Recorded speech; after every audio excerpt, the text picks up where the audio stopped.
The numbers are in from the Flathead Valley Salvation Army ring-off competition. Bell ringers stuck through the cold at area grocery stores all day Thursday for the challenge to see which city could raise the most money.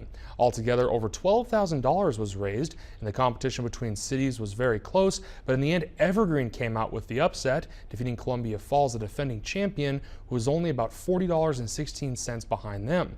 The money raised through the kettle is used locally to help provide basic needs to anyone experiencing difficult times. Last year, the Salvation Army in Kalispell served more than 28,000 hot meals, and more than 1,200 children were blessed with Christmas gifts.